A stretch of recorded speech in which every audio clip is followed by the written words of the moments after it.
are continuing our coverage live from OSF St. Anthony's Health Center here in Alton. 100 years, and their open house celebration takes place on Thursday, October the 23rd. We're running the show for you on Monday because, well, we had a pre-planned day, and I figured let's give OSF the prime time hours of RiverBender's broadcasting time here. No better time to talk about OnCall because, to be honest with you, we have had OnCall commercials on our show for so long, and there's still so much more to learn about what OnCall is all about. And Holly, you've been here since 2020 in this department.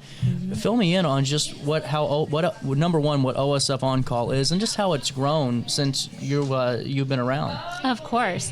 So I've been around it, like you said, in 2020 in this department, and it has expanded tremendously. There's a clinical side and a non-clinical side. So what we do as digital health navigators here in Alton is a variety of things. We have our Connect on the Go van. We take it out in the community and provide free health screenings. Is that what that is? Yeah. It sure is. This isn't me playing with you at home. I have wondered for months now seeing this, and I'm like, I'll ask Randy and the team when they come on for the show, and never do. I'm glad we figured it out today. That's right, yeah. So we take it in the community.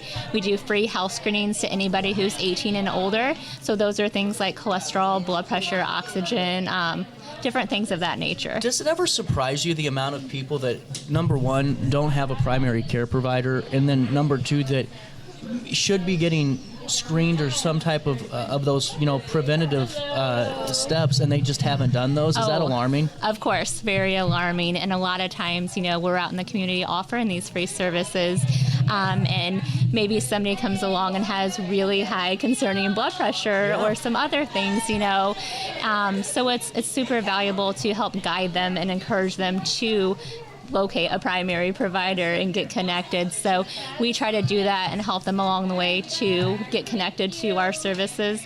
But yes, definitely agree. Well, and now with OnCall too, take me through the virtual part of things, because I know you said there's a clinical side as well. When did that get added to the Rolodex? So I feel like that was kind of always there, and our role as the digital health navigators kind of came second, as they call us more of the boots on the ground. Yeah. So there's a lot of clinical programs. There's programs to help support pregnancy and postpartum, just general health and wellness, chronic conditions.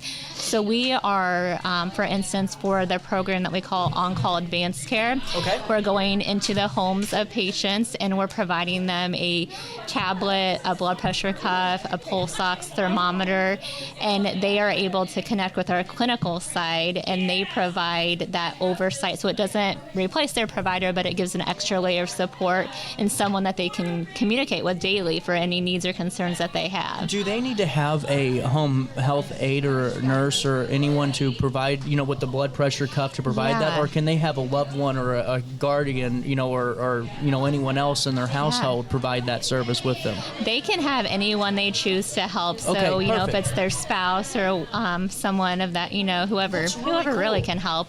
And we do, take extra steps to make sure that the patient is very comfortable with using it themselves, and go back out to troubleshoot and help if needed. You would know more about this than I would, obviously, because you're in it all the time, but it seems like the advancements, not only in healthcare, haven't just been with additions, obviously, with what OSF's done, but also just like what you said, these devices are becoming so much easier to utilize and easier to navigate. Right.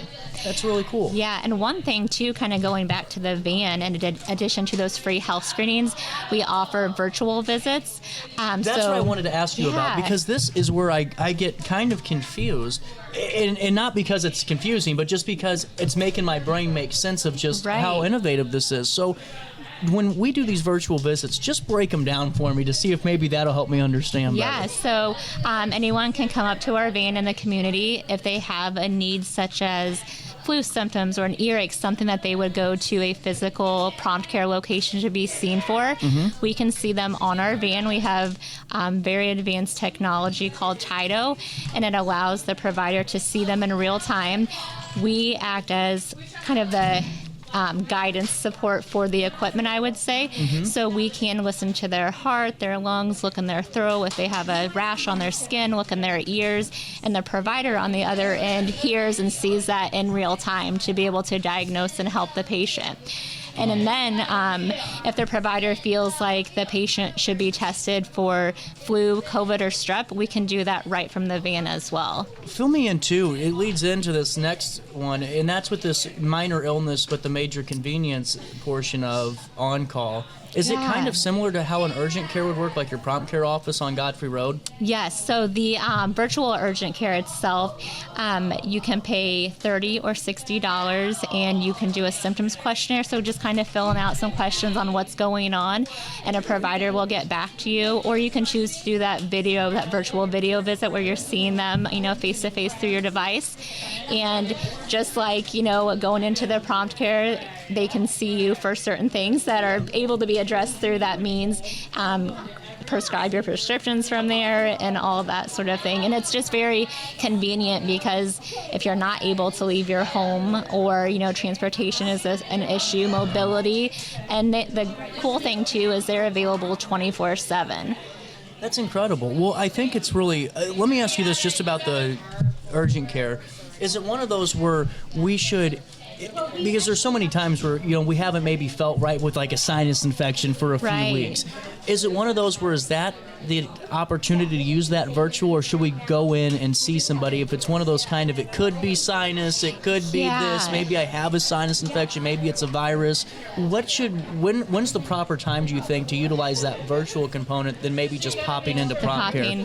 I would say the convenience factor. Gotcha. If you can't get there, or if it's like, okay, I've been dealing with this for 3 weeks, and now it's to the point I can't take it, but nobody's open except the emergency room.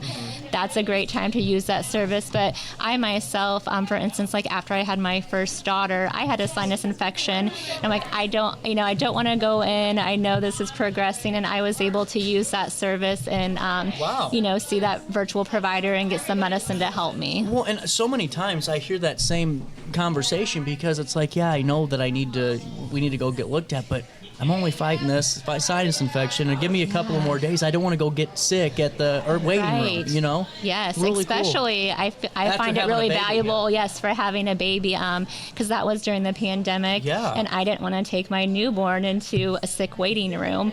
So that was a super valuable, offering that I took advantage of, because it was perfect for that situation. Let me ask you about Silver Cloud real quick, too. This is really, I've never heard about this component of OnCall. Fill me in. Yeah, so Silver Cloud is for mental health support. It's an app that anyone 18 and older can utilize for free, and it helps with there's a QR code in our brochure, and we do have our website that people can get connected to the Silver Cloud website, and they create a free profile, answer some basic questions, and that will lead them to, if maybe a combination of depression, anxiety, modules, and support would be the best fit for them.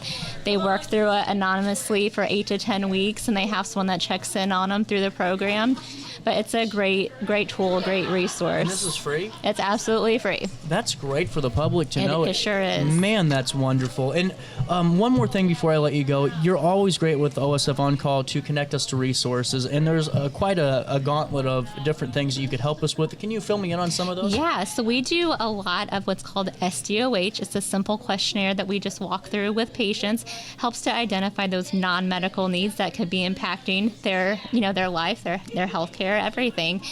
So that could be from housing to food insecurity to transportation to maybe difficulty paying utility bills. Oh, yeah. So our team goes out in the community and really connects with organizations and places that offer resources to best know what's out there and what's available. So when we're talking to a patient and they might have some food insecurity issues going on, then we can speak directly to I know in your area just down the street, there's a food pantry, and just work to connect them to meet their needs the best that we can. That is so cool. And what's the best way to learn more about OnCall, get connected, and really see if we can start utilizing all the benefits that it has? Yeah, so we have our website, which is OSF OnCall Connect.org, and then we also have for that those resources I was talking about, we have our general line for our digital health navigators, and that number is 309-886-4200.